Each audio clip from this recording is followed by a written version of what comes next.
ಅಷ್ಟೇ ಹೊರಗೆ ಬರಬೇಕು.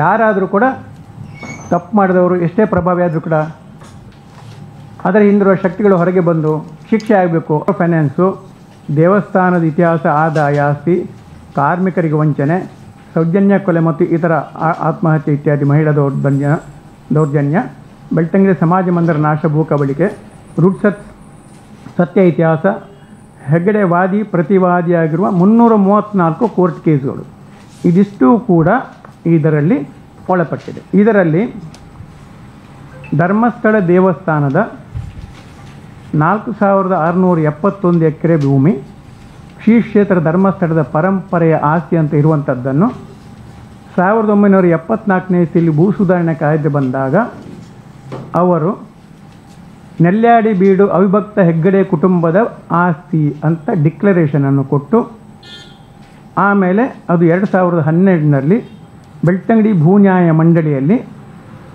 ಒಕ್ಕಲಿಗಳಿಗೆ ಹೋಗಿ ಉಳಿಕೆ 1050 ಎಕರೆ ಭೂಮಿ ತೀರ್ಪಿನಲ್ಲಿ ರತ್ನಮ್ಮ, ವೀರೇಂದ್ರ ಹೆಗ್ಗಡೆ, ಸುರೇಂದ್ರ ಕುಮಾರ್, ಹರ್ಷೇಂದ್ರ ಕುಮಾರ್ ಇಬ್ಬರು ಮತ್ತು ಮೈನರ್ ರಾಜೇಂದ್ರ ಮತ್ತು ಪದ್ಮಲತಾ ಇವರ ಹೆಸರಿಗೆ ಆಯಿತು. ಅಂದರೆ ಶ್ರೀ ಕ್ಷೇತ್ರ ಧರ್ಮಸ್ಥಳದ ಪರಂಪರೆಯ ಆಸ್ತಿ ಹೆಗ್ಗಡೆಯವರ ಕುಟುಂಬಕ್ಕೆ ಬಂತು.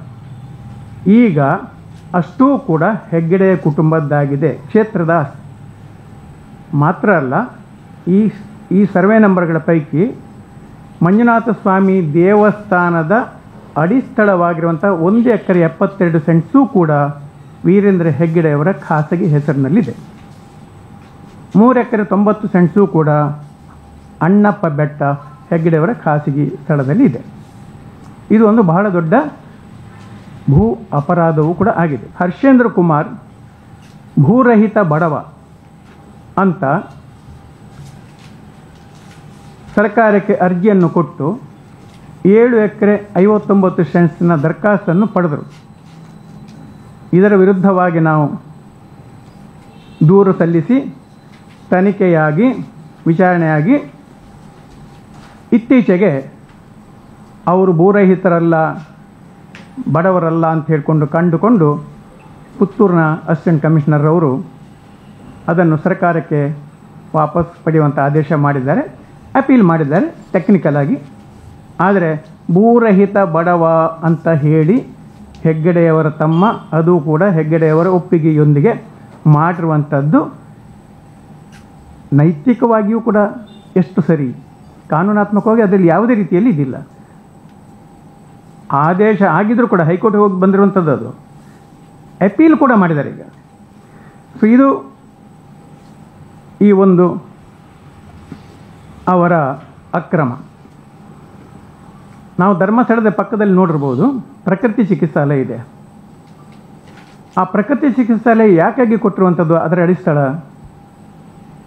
ದಾಖಲೆಗಳನ್ನು ನೋಡಿದಾಗ 14 ಎಕರೆ 65 ಸೆಂಟ್ಸ್ ಸ್ಥಳವನ್ನು ದೇವಸ್ಥಾನಕ್ಕೆ ಬರುವಂತಹ ಭಕ್ತಾದಿಗಳಿಗೆ ಸಂತೋಷದಿಂದ ವಿಹರಿಸಲು ಹೂದೋಟ ಮತ್ತು ಮೃಗಾಲಯ ನಿರ್ಮಿಸಲಿಕ್ಕಾಗಿ ಅಂತ ಸ್ವತಃ ಹೆಗ್ಗಡೆಯವರೇ ಅರ್ಜಿಯನ್ನು ಕೊಟ್ಟು ಪಡೆದಿರುವಂಥದ್ದು. ಆದರೆ ಅದರ ಮಂಜೂರಾತಿ ಪತ್ರ ಕೊಡಬೇಕಾದ್ರೆ ಅದನ್ನು ಕೈಯಲ್ಲಿ ತಿದ್ದಿಸಿ ತಹಸೀಲ್ದಾರಿಂದ ಅದನ್ನು ಪ್ರಕೃತಿ ಚಿಕಿತ್ಸಾಲಯಕ್ಕಂತ ಮಾಡಿಕೊಂಡಿರುವಂಥದ್ದು. ಈಗ ಅಲ್ಲಿ ಭಕ್ತರಿಗೆ ಅಂದರೆ ದೇವಸ್ಥಾನಕ್ಕೆ ಉಪಯೋಗಕ್ಕಾಗಿ ಕೊಟ್ಟಿರುವಂಥ ಭೂಮಿ ಲಾಭದಾಯಕವಾಗಿರುವಂಥ ಪ್ರಕೃತಿ ಚಿಕಿತ್ಸಾಲಯವನ್ನು ಅಲ್ಲಿ ಮಾಡಲಿಕ್ಕೆ ಉಪಯೋಗ ಮಾಡಿಕೊಂಡಿದ್ದಾರೆ. ಹೀಗೆ ಇದರಲ್ಲಿ ಇರುವಂಥ ಒಂದು ಲಿಸ್ಟನ್ನು ಹೇಳಿದರೆ ಬಹಳಷ್ಟು ಅಕ್ರಮಗಳು ಭೂಮಿದ್ದಂತೂ ವಿಪರೀತವಾಗಿ ನಮ್ಗೆ ಗೊತ್ತಿರ್ಬೋದು. ಧರ್ಮಸ್ಥಳ ಉಜಿರೆಯಲ್ಲಿರುವಂಥದ್ದು ಇವರ ಆ ಶಿಕ್ಷಣ ಸಂಸ್ಥೆಗಳ ಅಡಿಸ್ಥಳ 44 ಎಕರೆ ಸುಮಾರು ಅಂದರೆ ಸ್ವಲ್ಪ ಸೆಂಟ್ಸ್ ಇದೆ. ಧರ್ಮಸ್ಥಳ ಮಂಜುನಾಥೇಶ್ವರಿ ಎಜುಕೇಷನ್ ಸೊಸೈಟಿಗೆ ಗ್ರ್ಯಾಂಟ್ ಮಾಡಿತ್ತು. DC ಮನ್ನಾ ಭೂಮಿ, ಡಿಪ್ರೆಸ್ಡ್ ಕ್ಲಾಸ್ ಮನ್ನಾ ಭೂಮಿಯನ್ನು ಒಂದು ವೇಳೆ ಕೊಡಬಾರದು. ಒಂದು ವೇಳೆ ಕೊಟ್ಟರೆ ಅದಕ್ಕೆ ಪರ್ಯಾಯ ಭೂಮಿಯನ್ನು ಡಿಪ್ರೆಸ್ಡ್ ಕ್ಲಾಸಿಗೆ ಕೊಡಬೇಕು. ಆದರೆ ಈ ಪ್ರಕರಣದಲ್ಲಿ ಪರ್ಯಾಯ ಭೂಮಿಯನ್ನು ಕೊಟ್ಟಿಲ್ಲ. ಧರ್ಮಸ್ಥಳದಲ್ಲಿ ಸ್ವಚ್ಛತಾ ಕರ್ಮಿಗಳಾಗಿರುವಂಥ ದಲಿತರು ಶತಮಾನಗಳಿಂದಿದ್ದಾರೆ. ಅವರು ಈಗಲೂ ಕೂಡ ಗುಡಿಸಲಿನಲ್ಲಿ ವಾಸವಾಗಿದ್ದಾರೆ. ಇದರ ಚಿತ್ರಣ ಇದರಲ್ಲಿ ಇದೆ. ಅವರಿಗೆ ಇಷ್ಟವರೆಗೆ ಹಕ್ಕುಪತ್ರಗಳನ್ನು ಕೊಟ್ಟಿಲ್ಲ, ಒಂದು ಒಳ್ಳೆಯ ಮನೆಗಳನ್ನು ಕಟ್ಟಿ ಮಾಡುವಂಥದ್ದನ್ನು ಮಾಡಿಲ್ಲ. ಆದರೆ ಅಷ್ಟೆಲ್ಲ ಅಲ್ಲಿ ಆದಾಯ ಇದ್ದರೂ ಕೂಡ ಅದನ್ನು ಅವರಿಗೆ ಕೊಡ್ತಾ ಇಲ್ಲ. ಗ್ರ್ಯಾಚ್ಯುಯಿಟಿ ಆ್ಯಕ್ಟ್ ಅಲ್ಲಿಯ ನೌಕರರಿಗೆ ಲಾಗೂ ಆಗಿರುವಂಥದ್ದು 2021ರಲ್ಲಿ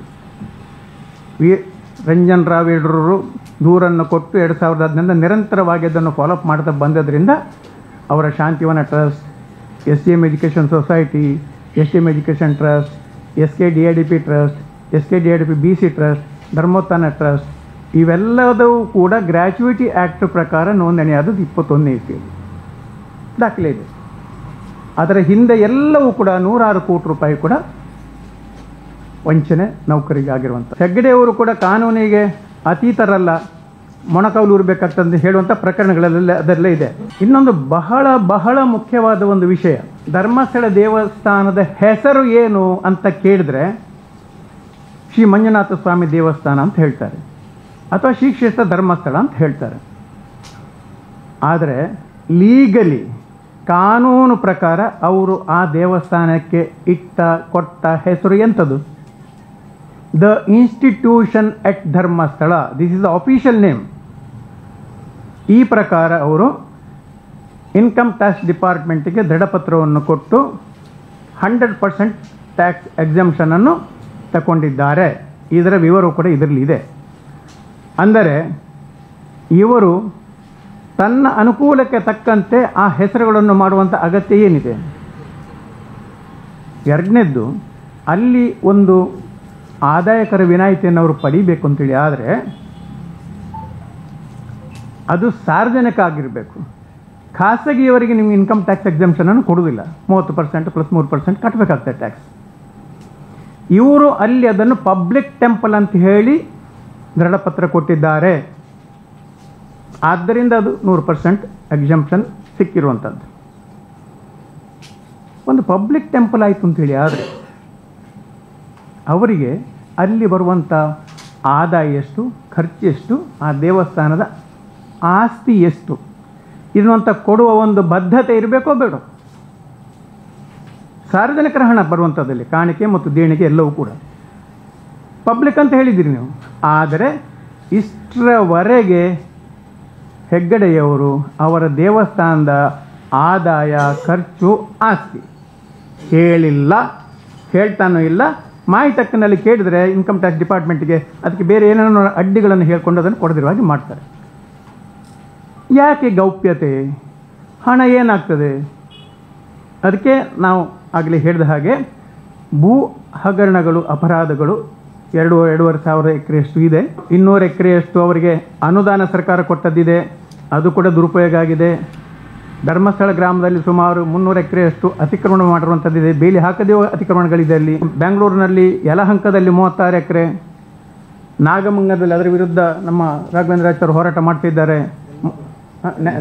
ನೆಲಮಂಗಲದಲ್ಲಿ 30-40 ಎಕರೆ. ಈ ಪ್ರಕಾರ ಹಲವಾರು ಭೂಮಿಗಳ ಹಗರಣಗಳನ್ನು ಮಾಡಿರುವಂಥದ್ದು ಯಾವುದುಂಟೋ ಇದು 2-2.5 ಸಾವಿರ ಎಕರೆಯಷ್ಟಿದೆ. ಬಹುತೇಕ ಇದರಲ್ಲಿ ಅಕ್ರಮಗಳಾಗಿದೆ. ಆಗಲೇ ಹೇಳಿದಾಗ ಅದನ್ನೆಲ್ಲ ಹೇಗೆ ಅದನ್ನವರು ಕಾನೂನು ಅವರಿಗೆ ಅನ್ವಯ ಆಗದ ಹಾಗೆ ಮಾಡ್ತಾರೆ ಅನ್ನೋಂಥದ್ದು ನಮ್ಮ ತೋಳ್ಪಾಡಿಯವರಾಗ ಹೇಳಿದರು. ಮುಚ್ಚಿ ಹಾಕಲ್ಪಡ್ತದೆ. ಆದರೆ ನಾವು ಬಿಡ್ತಾ ಇಲ್ಲ, ಹೋಗ್ತಾ ಇದ್ದೇವೆ. 132 ಎಕರೆ ಭೂಮಿ, 25 ಸೇಲ್ ಡೀಡ್ಗಳು, ಪುತ್ತೂರಿನ AC ರದ್ದು ಮಾಡಿದರು. ನಾವು ಕೊಟ್ಟ ದೂರನ್ನು ಎಂಕ್ವೈರಿ ಮಾಡಿ ಏನು ಮಾಡಿದ್ದಾರೆ ಗೊತ್ತಾ? ಮೈಸೂರಿನಲ್ಲಿ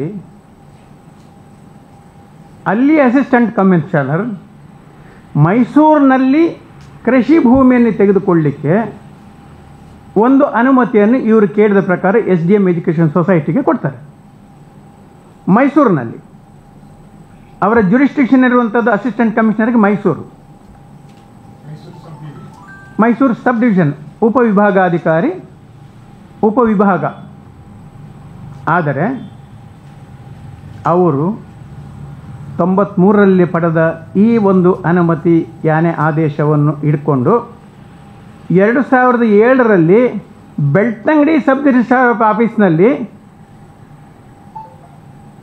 25 ಕ್ರಯಪತ್ರಗಳನ್ನು ಮಾಡ್ತಾರೆ. 132 ಎಕರೆ ಓಡಿಲ್ನಾಳ, ಉಜಿರೆ, ಕುವೆಟ್ಟು ಗ್ರಾಮಗಳಲ್ಲಿ ಬೆಳ್ತಂಗಡಿ. ಅದನ್ನು ಮಾಡಬೇಕಾದ್ರೆ ಅವರು ಪ್ರೊಡ್ಯೂಸ್ ಮಾಡುವಂಥದ್ದು, ಯಾಕಂದರೆ ಅಗ್ರಿಕಲ್ಚರ್ ಲ್ಯಾಂಡನ್ನು ಸಂಸ್ಥೆಗಳು ಪಡೀಲಿಕ್ಕೆ ಆಗೋದಿಲ್ಲ, ಕನ್ವರ್ಟೆಡ್ ಮಾತ್ರ ತೊಗೊಳ್ಬೋದು. ಅದಕ್ಕೆ ACA ಪರ್ಮಿಷನ್ ಬೇಕು. ಇಲ್ಲಿ ಅವರು ಏನು ಪ್ರೊಡ್ಯೂಸ್ ಮಾಡಿದರು, ಆ ಆದೇಶವನ್ನು ಪ್ರೊಡ್ಯೂಸ್ ಮಾಡಿದರು, ಅದರಲ್ಲಿಯೇ ಒಂದು ಫೋರ್ಜರಿ ಮಾಡಿದರು. ಏನಂತ, ಅಸಿಸ್ಟೆಂಟ್ ಕಮಿಷನರ್ ಇದ್ದದ್ದನ್ನು ಡಿವಿಷನಲ್ ಕಮಿಷನರ್ ಅಂತ ಮಾಡಿದರು. ಡಿವಿಷನಲ್ ಕಮಿಷನರ್ ಅಂದರೆ 7-8 ಜಿಲ್ಲೆಗಳ ವ್ಯಾಪ್ತಿ ಬರ್ತದೆ. ಅಸಿಸ್ಟೆಂಟ್ ಕಮಿಷನರ್ ಒಂದು ತಾಲೂಕು ಮಾತ್ರ, ಅಲ್ಲಿ ಮೈಸೂರು. ಡಿವಿಷನಲ್ ಕಮಿಷನರ್ ಅಂತ ಮಾಡಿದರು, ದಾಖಲೆ ಇದೆ. ಇದನ್ನು ನಾವು ಮಾಡಿದೆವು. ಅದು ರದ್ದಾಯಿತು, ಅಪೀಲ್ ಹೋಯಿತು, KITಗೆ ಹೋಯಿತು, ವಾಪಸ್ ಬಂತು. ಅಷ್ಟೊತ್ತಿಗೆ ಅದು ಇನ್ನು ಮತ್ತೆ ಬರ್ತದೆ ಸಿಗುವ. ಅಮೆಂಡ್ಮೆಂಟ್ ಆಯಿತು, 79 AB ಎಲ್ಲವೂ ಕೂಡ. ಆದ್ದರಿಂದ ಅದು ಸ್ವಲ್ಪ ಇದೆ. ಅದು ಹೈಕೋರ್ಟ್ನಲ್ಲಿ ಉಂಟು, ಬೇರೆಯವರು ಹಾಕಿದ್ದಾರೆ. ಅದು ರದ್ದಾದ ಕೂಡಲೇ ಈ 132 ಎಕರೆ ಕೂಡ ಹೋಗ್ತದೆ. ನಾವು ಹೇಳುವಂಥದ್ದು, ಈ ಪ್ರಕಾರದಲ್ಲಿ ಕಾನೂನು ಬಾಹಿರವಾಗಿರುವಂಥ ಕೃತ್ಯಗಳನ್ನೆಲ್ಲ ನಾವು ಹೇಳಿದರೆ ನಮ್ಮ ಮೇಲೆ ತಡೆಯಾಜ್ಞೆಗಳು, ನಮ್ಮ ಮೇಲೆ ಮಿಸ್ಕೇಸ್ಗಳು, ಒಂದೇ ಒಂದು ಇದರಲ್ಲಿರುವಂಥ ಸುಳ್ಳು ಅಥವಾ ಮಾನಹಾನಿಕರ ಅಂತ ಹೇಳಿದರೆ ನಾವು ಶರಣು ಅಲ್ಲಿಗೆ. ಎಲ್ಲವೂ RTIನಲ್ಲಿ ತಗೊಂಡಿರುವಂಥದ್ದು ಒಂದೇ ಒಂದು. ನಾವು ಇಷ್ಟರವರೆಗೆ ಒಂದೇ ಒಂದು ಆರೋಪವನ್ನು ಆಧಾರರಹಿತವಾಗಿ, ದಾಖಲೆ ರಹಿತವಾಗಿ ಮಾಡಿಲ್ಲ.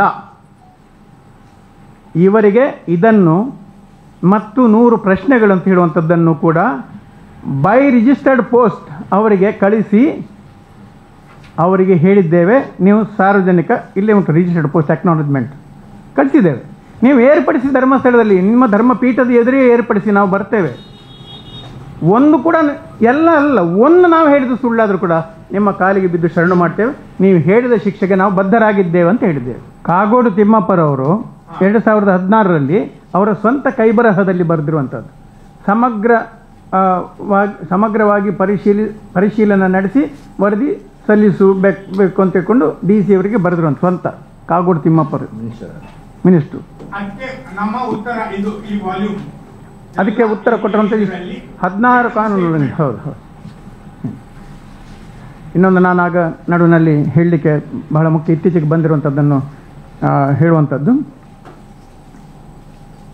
ನಾವು ಇತ್ತೀಚೆಗೆ ಮಾಹಿತಿ ಹಕ್ಕಿನಲ್ಲಿ SDM ಎಜುಕೇಷನ್ ಸೊಸೈಟಿ, ಅಲ್ಲಿ 2 ಇದೆ. SDM ಎಜುಕೇಷನ್ ಟ್ರಸ್ಟ್ ಇದೆ, SDM ಎಜುಕೇಷನ್ ಸೊಸೈಟಿ ಇದೆ. ಆದರೆ ಟ್ರಸ್ಟ್ ಅಂತ ಅವರು ಹೇಳಿದ್ರು ಕೂಡ ಅದು ಟ್ರಸ್ಟ್ ಅಲ್ಲ, it is a society, registered under societies registration act. ಅದಿರಲಿ.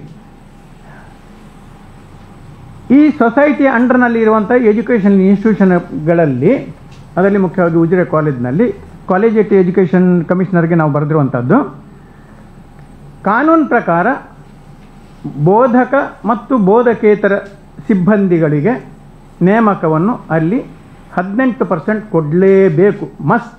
15% SC, 3% ST. ಅದಕ್ಕೆ ಎಕ್ಸೆಂಪ್ಷನ್ ಇಲ್ಲ.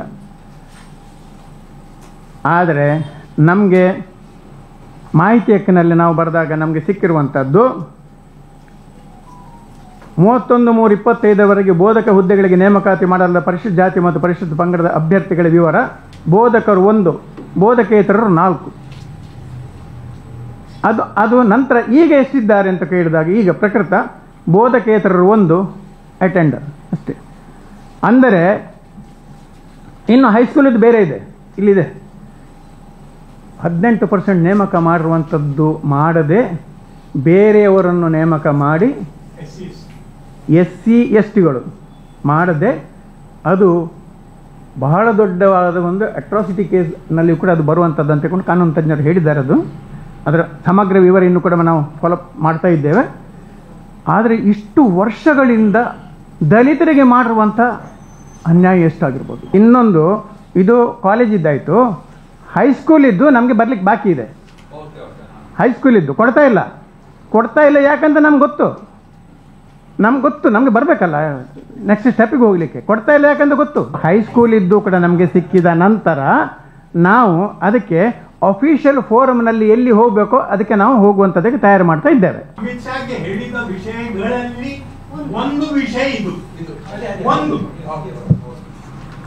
ಅಮಿತ್ ಶಾ ರವರಿಗೆ ಈಗ ಇಡಿ ತನಿಖೆ ಅಂತ ಹೇಳ್ತಾರೆ.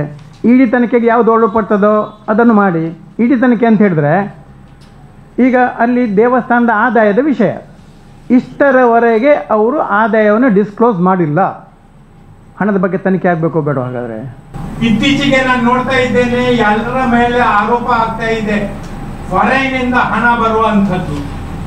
ಯಾರಾದ್ರೂ FCRA foreign contribution regulation act ಇನ ವೆಬ್ಸೈಟ್ ಗೆ ಹೋಗಿ, ಇಲ್ಲಾಂದ್ರೆ ಅವರ ಇನ್ಕಮ್ ಹೋಮ್ ಮಿನಿಸ್ಟ್ರಿಗೆ ಕೇಳಿ, ಅಲ್ಲಿ ಬೆಳ್ತಂಗಡಿ ತಾಲೂಕಿನಲ್ಲಿ ಫಾರಿನ್ ಕಾಂಟ್ರಿಬ್ಯೂಷನ್ ವೀರೇಂದ್ರ ಹೆಗಡೆ ಅವರ ಸಂಸ್ಥೆಗಳಿಗೆ ಬರ್ತಾ ಇದೆ.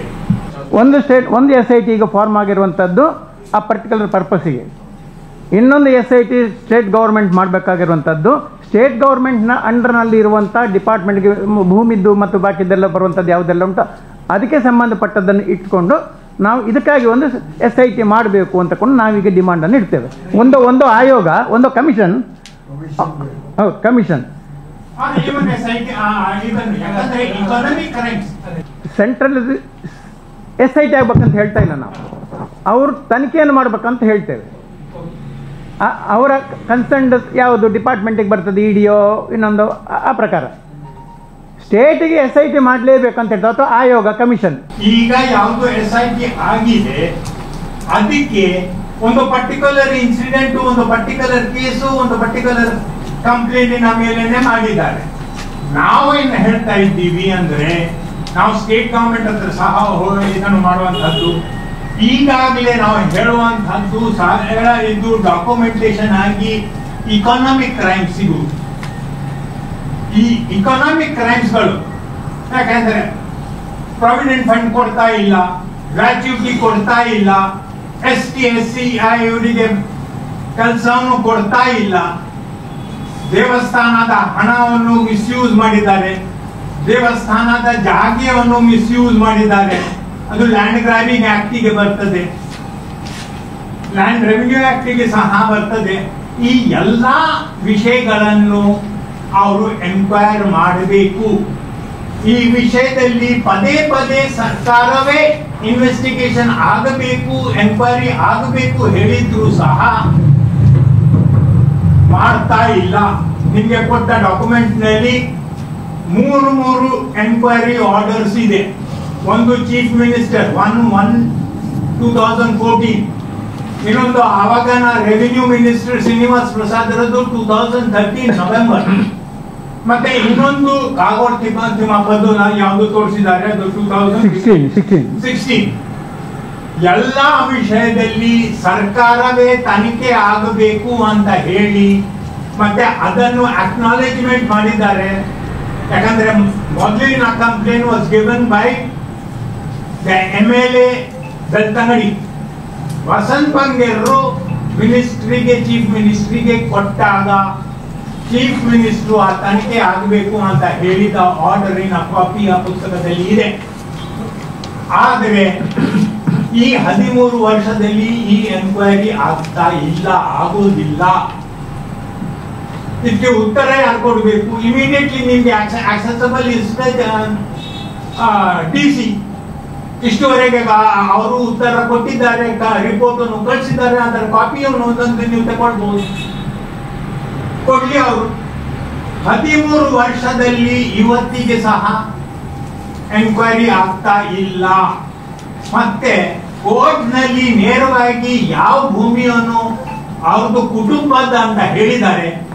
ಇವತ್ತು ಅವರೇ ಅವರ ತಮ್ಮ ಹರ್ಷೇಂದ್ರ ಕುಮಾರ್ ಅಫಿಡವಿಟ್ ನಲ್ಲಿ ಹೇಳ್ತಾ ಇದ್ದಾರೆ, ಈ ಭೂಮಿ ನಮ್ದು ಕುಟುಂಬದ ಭೂಮಿ ಅಲ್ಲ. ಹೈಕೋರ್ಟ್ ನಲ್ಲಿ ಅಫಿಡವಿಟ್ ಫೈಲ್ ಮಾಡಿದ್ದಾರೆ, AC ಕೋರ್ಟ್ ನಲ್ಲಿ ಮಾಡಿದ್ದಾರೆ. ಈಗ DC ಕೋರ್ಟ್ ನಲ್ಲಿ ಅಪೀಲ್ ಅನ್ನು ಫೈಲ್ ಮಾಡಬೇಕಾದ್ರೆ ಅವ್ರದ್ದು ಮೇನ್ ಪ್ರಿನ್ಸಿಪಲ್ ಕ್ಲೇಮು, ಈ ಭೂಮಿ ನಮ್ಮ ಕುಟುಂಬದ ಅಲ್ಲ. ನಾವೇನು ಹೇಳ್ತಾ ಇದ್ದೀವಿ ಅದನ್ನೇ ಹರ್ಷೇಂದ್ರ ಕುಮಾರ್ ಹೇಳ್ತಾ ಇದ್ದಾರೆ. ಅದು ಡಿಸಿಗೆ ಸಹ ಗೊತ್ತು, ಎಸಿಗೆ ಸಹ ಗೊತ್ತು, ಹೈಕೋರ್ಟ್ ನಲ್ಲಿ ಸಮೇತ ಅವರು ಹೇಳಿದ್ದಾರೆ. ಆ ಎಲ್ಲ ಡಾಕ್ಯುಮೆಂಟ್ಸ್ಗಳನ್ನು ನಮ್ಮ ಹತ್ರ ಇದೆ.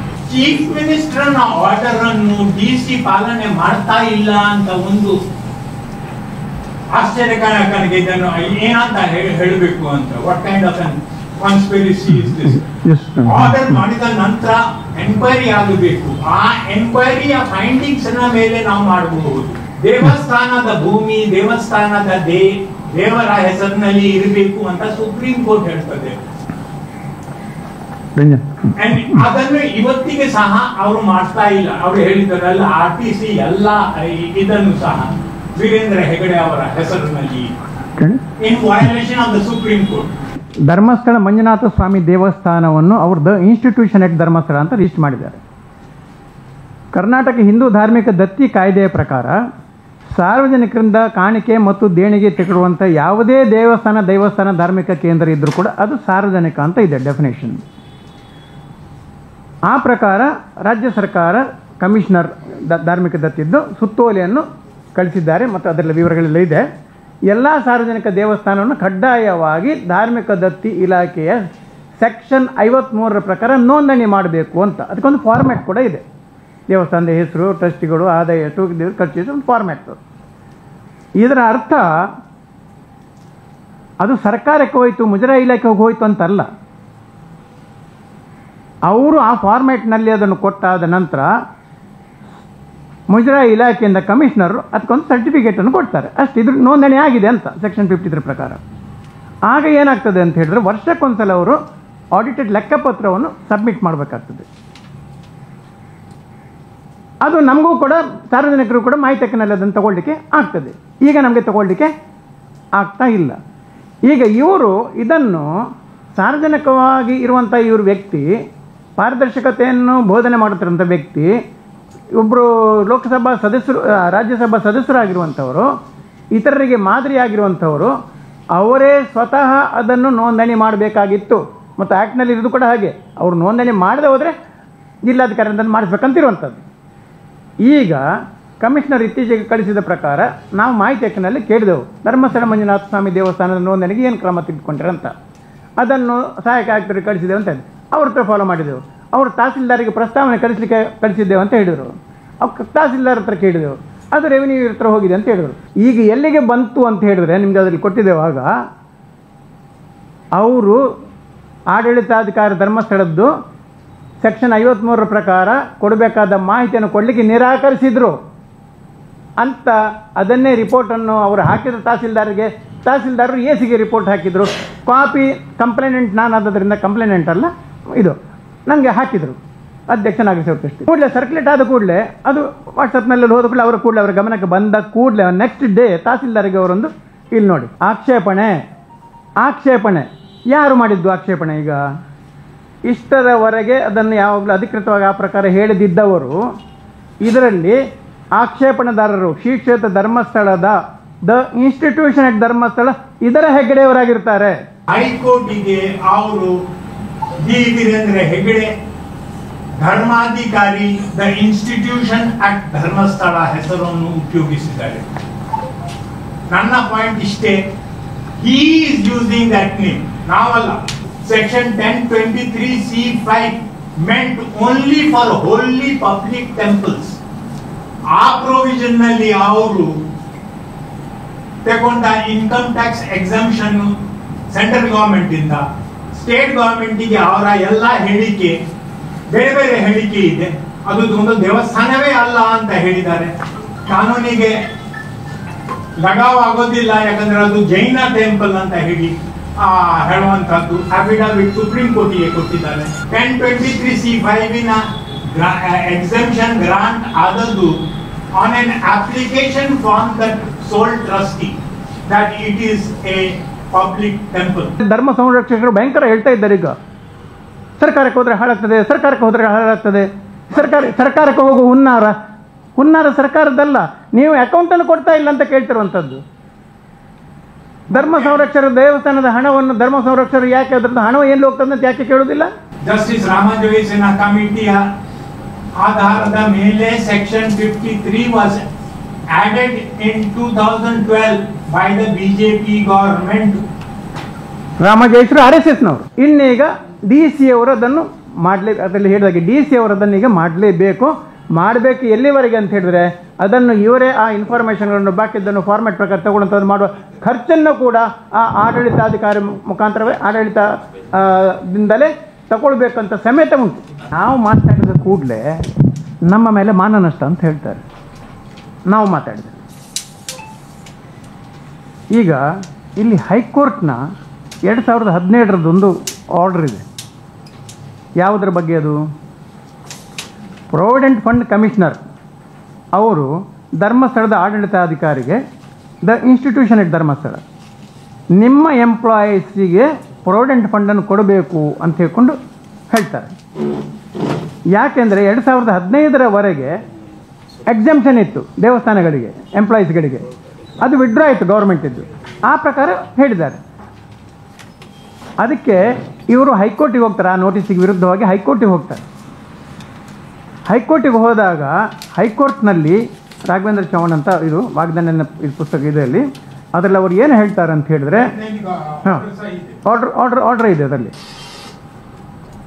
ಅರ್ಜಿದಾರರು ಪ್ರತ್ಯಕ್ಷ ದಾಖಲೆಗಳನ್ನು ಈ ನ್ಯಾಯಾಲಯದ ಅವಗಾಹನೆಯಿಂದ ತಡೆಯುತ್ತಿದ್ದಾರೆ. ಅರ್ಜಿದಾರರು ತಾವು ಒಂದು ದೇವಾಲಯದ ಧರ್ಮಾಧಿಕಾರಿ ಎಂದು ಹೇಳಿಕೊಂಡಿದ್ದರೂ ನ್ಯಾಯದೇವತೆಯ ಮಂದಿರವಾಗಿರುವ ಈ ನ್ಯಾಯಾಲಯಕ್ಕೆ ಶುದ್ಧ ಹಸ್ತಗಳಿಂದ ಬಂದಿರುವುದಿಲ್ಲ. ಆದ್ದರಿಂದ ಅರ್ಜಿದಾರರು ತಮ್ಮ ದಾವೆಯನ್ನು ದುರ್ಬಲಗೊಳಿಸಬಹುದಾದಂತಹ ದಾಖಲೆಗಳನ್ನು ತಡೆಹಿಡಿಯುವ ಮೂಲಕ ಈ ನ್ಯಾಯಾಲಯವನ್ನು ಮೋಸಗೊಳಿಸಲು ತಮ್ಮಿಂದಾದಷ್ಟು ಯತ್ನಿಸಿದ್ದಾರೆಂದು ಈ ನ್ಯಾಯಾಲಯ ಅಭಿಪ್ರಾಯಪಟ್ಟಿದೆ.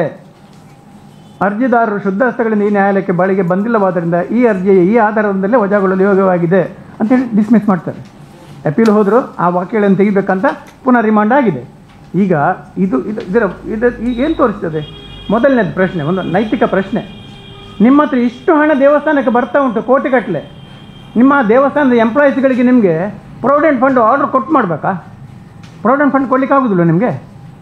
ಆರ್ಡರ್ ಕೊಟ್ಟಾದ ಮೇಲೆಯೂ ಕೂಡ ನೀವು ಅದನ್ನು ಚಾಲೆಂಜ್ ಮಾಡ್ತೀರಿ, ಅದನ್ನು ಕೂಡ ಉಳಿಸ್ಲಿಕ್ಕೆ ನೋಡ್ತಾ ಇದ್ದೀರಿ. ಏನು ಹೇಳಬೇಕು ಇದಕ್ಕೆ? Padma award committee is a committee of the home department. ಅವರು ಪ್ರೊಸೆಸ್ ಮಾಡೋದು. ಅದೇ ಕೇಸ್ನಲ್ಲಿ ಸೆಂಟ್ರಲ್ ಇನ್ಫಾರ್ಮೇಶನ್ ಕಮಿಷನರ್ ನ ಇಂಟ್ರಿಮ್ ಆರ್ಡರ್ ಅನ್ನು ಸಹ ನಾವು ಸರ್ಕ್ಯುಲೇಟ್ ಮಾಡಿದ್ದೀವಿ. That no process was followed, not even a meeting held. There are no minutes available for giving him that award. ಅದು ಮಾತ್ರ ಅಲ್ಲ, using that award is an offense as per the 5-bench constitutional court of the Supreme Court. Justice Ahmadiyya case judgment ಅದರಲ್ಲಿ ಸ್ಪಷ್ಟ ಇದೆ, ನೀವು ಹೆಸರಿನ ಮೊದಲು ಇಲ್ಲದ್ರೆ ಹೆಸರಿನ ನಂತರ ಅದನ್ನು ಉಪಯೋಗಿಸಿದ್ರೆ ರೂಲ್ 10 ಪ್ರಕಾರ ಅದನ್ನು ಹಿಂದೆ ತಗೊಳ್ಳೇಬೇಕು. ಆದ್ರೂ ಅದಕ್ಕೆ ಅಮಿತ್ ಶಾಗೆ ಇದನ್ನು ಮಾಡಿದ್ರೆ ಯಾಕಂದ್ರೆ ಅವ್ರದ್ದೇ home ministry is saying that ಅದಕ್ಕೆ ಯಾವ ಮಿನಿಟ್ಸೇ ಇಲ್ಲ. That is why first Amit Shah let him answer. ಅವರು ಯಾವ್ದಾದ್ರು ಎನ್ಕ್ವೈರಿ ಅಂತ ಹೇಳ್ಬೇಕಾದ್ರೆ ಅವರ ಹೋಮ್ ಮಿನಿಸ್ಟ್ರಿಯಲ್ಲಿ ಏನಾಗ್ತಾ ಇದೆ ಅನ್ನೋ ಉತ್ತರ ಅವರೇ ಕೊಡಬೇಕು. ಇನ್ನೊಂದು ಆಗ ಬಿಟ್ಟು ಹೋಗಿರುವಂಥದ್ದು, SKDRDP ಟ್ರಸ್ಟ್ ಬ್ಯಾಂಕ್ಗಳಿಂದ 7.8% ಸಾಲ ತೆಗೆದುಕೊಂಡು ಸ್ವಸಹಾಯ ಸಂಘಗಳಿಗೆ ಸುಮಾರು 20ರಿಂದ 21% ಸಾಲ ಕೊಡ್ತಾ ಇತ್ತು. ಇದರಲ್ಲಿ ಬ್ಯಾಲೆನ್ಸ್ ಶೀಟ್ ಇದೆ. 2012-13ರಲ್ಲಿ 89 ಕೋಟಿ, ಅದು 2 ವರ್ಷದ ಇತ್ತದಲ್ಲಿ 65, 75 ಕೋಟಿ, 55 ಕೋಟಿಗಳದೆಲ್ಲ ಬ್ಯಾಲೆನ್ಸ್ ಶೀಟ್ ಇದೆ ಅವ್ರದ್ದೇ. ಪ್ರಾಫಿಟ್ ಬರ್ತಾ ಇತ್ತು. ಈಗ ಆ ಒಂದು ಚಾರಿಟೇಬಲ್ ಟ್ರಸ್ಟ್ ಅಂತ ನೋಂದಣಿಯಾಗಿರುವಂಥ SKDRDP ಟ್ರಸ್ಟು ಬಿಸ್ನೆಸ್ಸನ್ನು ಮಾಡಿಕೊಂಡು ಹೋಗಿರುವಂಥದ್ದು ಯಾವುದುಂಟೋ ಅದು ಕೂಡ ಮನಿ ಲಾಂಡ್ರಿಂಗ್ಗೆ ಬರ್ತದೆ. ಇವರು ಮಾಹಿತಿ ಹಕ್ಕಿನಲ್ಲಿ ಪಡೆದಿರುವಂಥ ಪ್ರಕಾರ ಅವರು ಲೈಸೆನ್ಸನ್ನು ಡೆಪ್ಟಿ ರಿಜಿಸ್ಟ್ರಾರ್ ಆಫ್ ಕೋಆಪರೇಟಿವ್ ಪಡೆದುಕೊಂಡಿಲ್ಲ. ಅದಕ್ಕಾಗಿ ಅವರು ಇದು ಕಾನೂನು ಬಾಹಿರವಾಗಿ ಈ ಒಂದು ವ್ಯವಹಾರ ಮಾಡ್ತಾ ಇದ್ದಾರೆ ಅಂಥೇಳಿ ಪ್ರೈವೇಟ್ ಕಂಪ್ಲೇಂಟನ್ನು ಮಾಡಿ ಈಗ ಅದು ಚಾಲ್ತಿಯಲ್ಲಿದೆ. ಅವರು ರಿಜಿಸ್ಟರ್ ಏನ್ ಮಾಡಿದ್ದಾರೆ ಅದರಿಂದ ಅವರು ಚಾರಿಟಬಲ್ ಟ್ರಸ್ಟ್ ಆಗುದಿಲ್ಲ. ಅವರಿಗೆ ಇನ್ಕಮ್ ಟ್ಯಾಕ್ಸ್ ಇನ 12A ರಿಜಿಸ್ಟ್ರೇಷನ್ ಆದ್ರೆ ಮಾತ್ರ ಚಾರಿಟಬಲ್ ಟ್ರಸ್ಟ್ ಆಗ್ತಾರೆ. SKDRDP and SKDRDP BC Trust both are business organizations. ಅವ್ರದ್ದು GST number both at the national level as well as the state level and for the state of Kerala, ಈ ಎಲ್ಲ GST numbers ಗಳು ಇದೆ. No charitable trust is required to file goods and services tax. This is a business organization. ಸತ್ಯ ಹೊರಗೆ ಬರಬೇಕು. ಯಾರಾದರೂ ಕೂಡ ತಪ್ಪು ಮಾಡಿದವರು ಎಷ್ಟೇ ಪ್ರಭಾವಿ ಆದರೂ ಕೂಡ ಅದರ ಹಿಂದಿರುವ ಶಕ್ತಿಗಳು ಹೊರಗೆ ಬಂದು ಶಿಕ್ಷೆ ಆಗಬೇಕು.